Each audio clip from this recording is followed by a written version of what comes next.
Hola, buenos días. Mi nombre es Valentina Reyes y junto con mi compañero Cristian González les vamos a dar un diagnóstico financiero sobre la empresa de calzado. Realizar un diagnóstico financiero es una práctica crucial para las empresas u organizaciones, ya que éstas proporcionan una evaluación detallada de lo que vendría haciendo la salud financiera. Algunas de las razones claves por las que es importante hacer un diagnóstico financiero son tomar decisiones informadas, identificar problemas, planificación a corto y largo plazo, ver si se necesita financiamiento, cumplir con los requisitos legales. También nos permite evaluar la rentabilidad de inversiones y proyectos. Esto para asegurar de que las iniciativas sean financieramente viables y realmente contribuyan al crecimiento en lugar de generar pérdidas. Otra de las razones es que ayuda a mitigar los riesgos.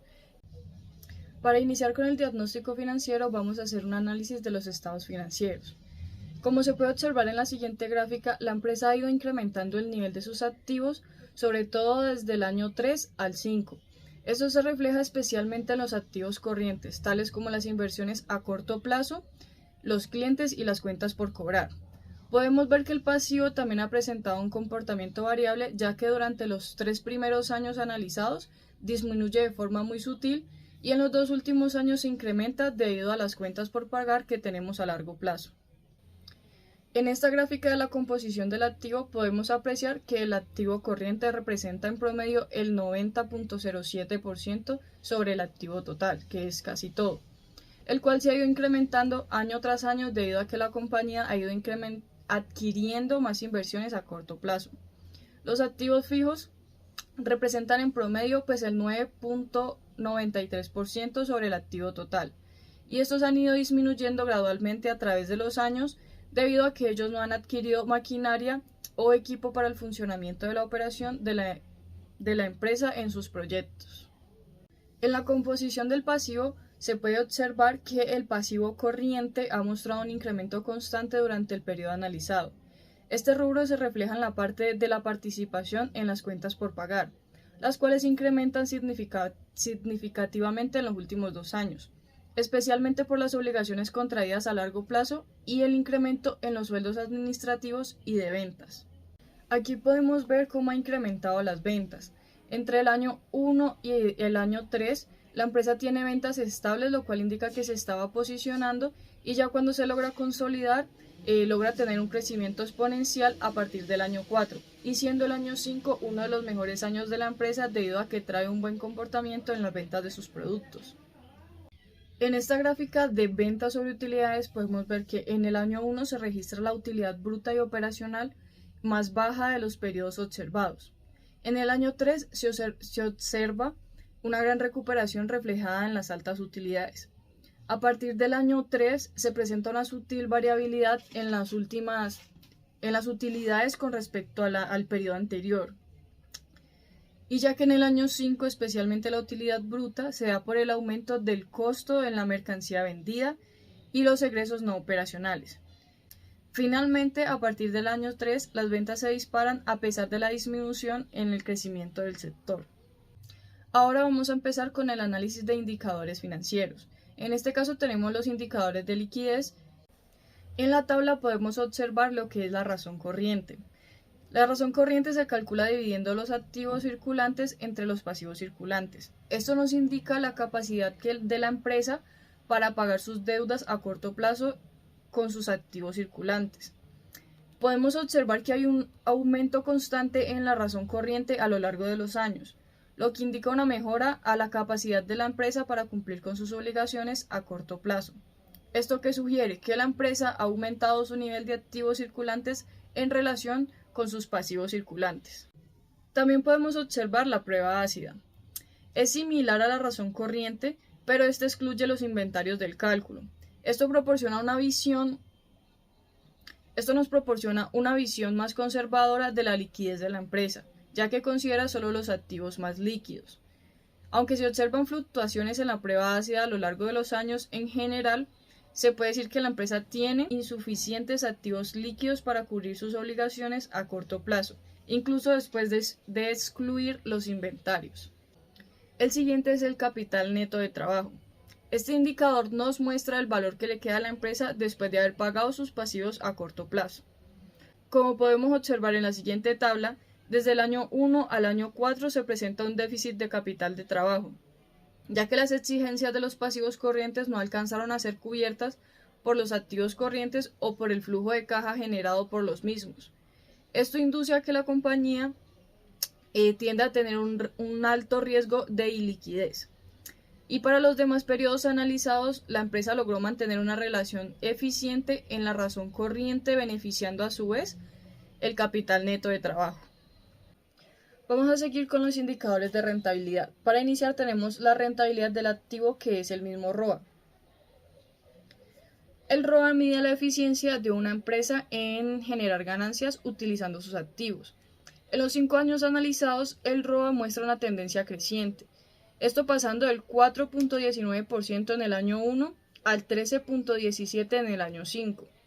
Esto indica una mejora en la capacidad de la empresa para generar ganancias, esto en relación con sus activos.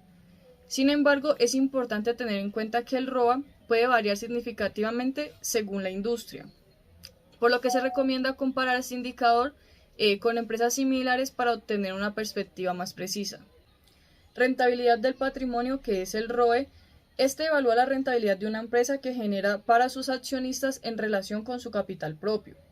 Durante los 5 años analizados, el ROE muestra una tendencia ascendente, desde un valor negativo que fue el menos 1.17% en el año 1 hasta un impresionante 105.85% en el año 5.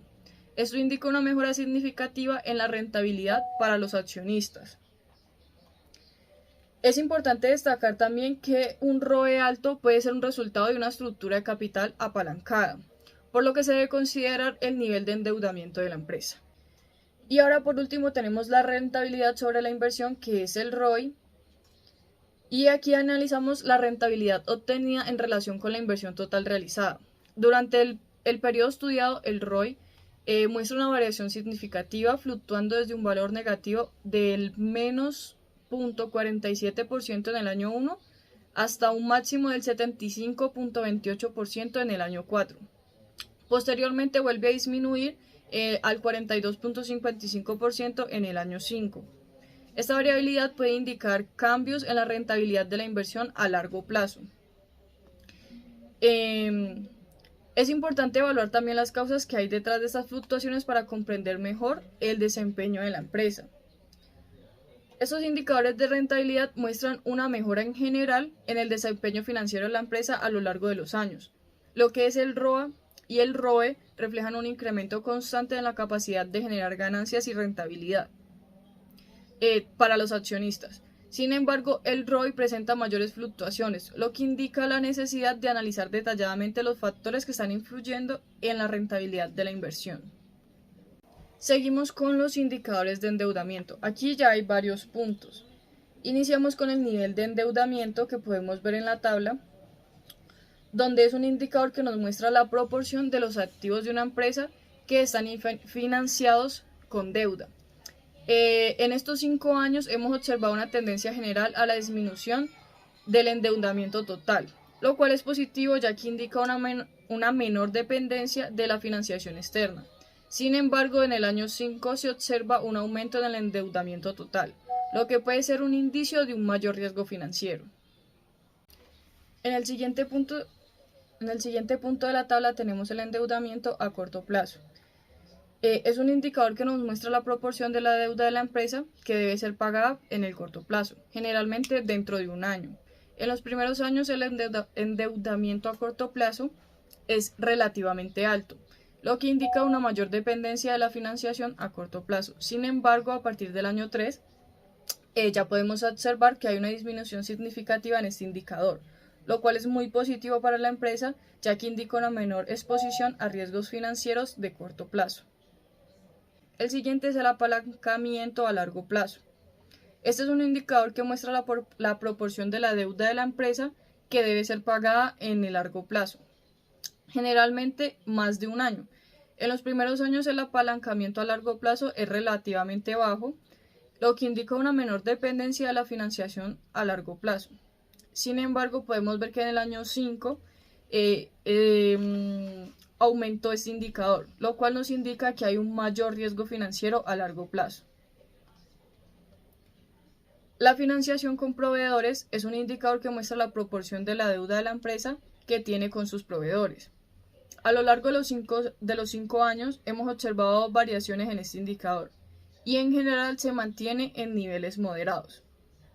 Esto indica una relación estable con los proveedores y una capacidad de pago aceptable. La financiación con obligaciones financieras es otro indicador que nos muestra la proporción de deuda que tiene la empresa con instituciones financieras. En los primeros años la financiación con obligaciones financieras es relativamente baja, lo que indica una menor dependencia de la financiación bancaria. Sin embargo, en el año 5 ya podemos ver que hay un aumento en este indicador, lo que nos sugiere que hay un mayor riesgo financiero debido a la deuda que tenemos con instituciones financieras. La financiación con impuestos es un indicador que muestra la proporción de la deuda que tiene la empresa con las autoridades fiscales. A lo largo de los 5 años se ha observado que hay variaciones en este indicador, pero en general se mantiene en niveles moderados y esto nos indica que hay una relación estable con las autoridades fiscales y hay una capacidad de pago aceptable también. Tenemos la carga financiera, que es un indicador que muestra la proporción de los ingresos de la empresa que se destinan con el pago de gastos financieros, como intereses y comisiones. A lo largo de los 5 años hemos observado que hay una disminución en la carga financiera, lo cual indica una menor presión sobre los ingresos de la empresa para cubrir los gastos financieros. Y como último punto de esta tabla tenemos la cobertura de gastos financieros. Este es un indicador que nos muestra la capacidad de la empresa para cubrir gastos financieros con sus ingresos operativos. En el año 1 la cobertura fue negativa, lo que indica que la empresa no... En el año 1 la cobertura fue negativa. Esto nos indica que la empresa no pudo cubrir sus gastos financieros con sus ingresos, lo cual puede ser una señal de riesgo financiero. Sin embargo, vimos que a partir del año 2 la cobertura ya mejora significativamente y esto nos indica una mayor capacidad para generar ingresos y cubrir los gastos financieros. A lo largo de los 5 años analizados, pudimos observar que hubo una mejora en los indicadores de endeudamiento, lo cual es positivo y esto nos sugiere pues, que hubo una mayor estabilidad financiera de la empresa año tras año. A partir de este momento vamos a hablar de los indicadores de actividad, que los indicadores de actividad sirven para medir la eficiencia y eficacia de las empresas. Inicialmente vamos a tocar en este punto los indicadores de rotación. En este caso, este indicador de rotación de inventario nos muestra cuántas veces se ha vendido y se ha reemplazado el inventario durante un periodo determinado de tiempo. Y en este caso, en el caso de la empresa, podemos decir que el valor se mantiene constante porque durante estos 5 años se ha vendido y se ha reemplazado en 12 ocasiones el inventario. Esto quiere decir que es una empresa que su inventario se está rotando constantemente de manera positiva, no hay mucho retraso y que todo lo que se vende se reemplaza inmediatamente. Los días de rotación de inventario es un indicador que nos muestra el número promedio de días que el inventario permanece en el almacén. En este caso se mantiene constante en 30 días para todos los años, lo que significa en promedio que el inventario se vende en un plazo de 30 días. La rotación de cartera de clientes es un indicador que mide cuántas veces se cobra y se reemplaza la cartera. Este indicador muestra que el valor se mantiene en cero para los primeros 4 años y para el año 5 se incrementa. ¿Por qué se incrementa? Porque en el año 5 el cliente nos compra una parte del producto y se le hace un crédito. En los años anteriores el cliente nos compraba absolutamente toda la producción, por eso en el año 5 hay ese incremento. Los días de rotación de cartera de clientes es un indicador que nos muestra el número promedio de días que transcurren entre la venta y el cobro de cuentas por cobrar. Solo se proporciona el valor para el año 5, que es de 60 días, que es el plazo que le dimos al cliente para el pago. Él se toma 60 días para el pago. Y la rotación de pago de proveedores es un indicador que muestra cuántas veces se ha pagado y se ha reemplazado a los proveedores durante un periodo determinado. El valor se mantiene constante en 1 para los primeros 3 años y va incrementando a 2 en el año 4 y en el año 5. Los días de rotación de pago de proveedores es un indicador que muestra el número de promedio de días que transcurren entre la compra de bienes o servicios y el pago a los proveedores. En este caso se mantiene constante, se mantiene en 30 días pues, para todos los años. La rotación de activos totales es un indicador que muestra cuántas veces se ha utilizado y reemplazado el total de activos durante el periodo determinado. Aquí el valor disminuye de 5 en el año 1 a 0 en el año 5. Y por consiguiente tenemos el indicador del ciclo de caja operativo neto. Este indicador representa la cantidad de tiempo por medio que se tarda en convertir los costos operativos en efectivo a través de las ventas. Se mantiene constante durante 60 días durante todos los años. Ciclo de caja operativo. Este indicador muestra la duración promedio del ciclo completo desde la compra de inventario hasta el cobro de las cuentas por cobrar. Aquí se mantiene constante durante 30 días durante todos los años. Bueno, a continuación vamos a hablar acerca de un indicador que es el indicador de valor, y el indicador de valor nos dice que este indicador nos permite evaluar la medida para la calidad de una empresa o de una inversión, o sea, qué tan buena es la inversión que se hace en la empresa, si es una inversión de calidad o si definitivamente no. Y esto arroja unos datos muy interesantes. Como primer punto tenemos el indicador de productividad del activo fijo. La productividad del activo fijo muestra la eficiencia con la que se utilizan los activos fijos de la empresa para generar ingresos. O sea, qué tantos ingresos estamos generando con los activos fijos que tenemos dentro de la organización. Y es un tema muy importante porque tenemos que tener en cuenta que esta empresa tiene unos activos fijos y podemos decir que en los 5 años de ejercicio se observa un aumento constante en este indicador, pasando del 12.86% en el año 1 al 101.53% en el año 5. Esto indica que la empresa ha logrado mejorar la eficiencia en el uso de estos activos fijos. O sea que podemos decir que estos activos fijos nos han ayudado a crecer de manera espontánea desde su creación, desde que se empezó a funcionar la empresa hasta este periodo de tiempo. El capital de trabajo operativo es el que refleja la capacidad de la empresa para financiar sus operaciones diarias a lo largo de los 5 años. Podemos decir que ha tenido un aumento progresivo en el KTO, lo cual indica una mejora en la capacidad de la empresa para financiar sus operaciones operativas. El capital de trabajo neto operativo muestra que la capacidad de la empresa para financiar sus operaciones después de deducir las deudas a corto plazo.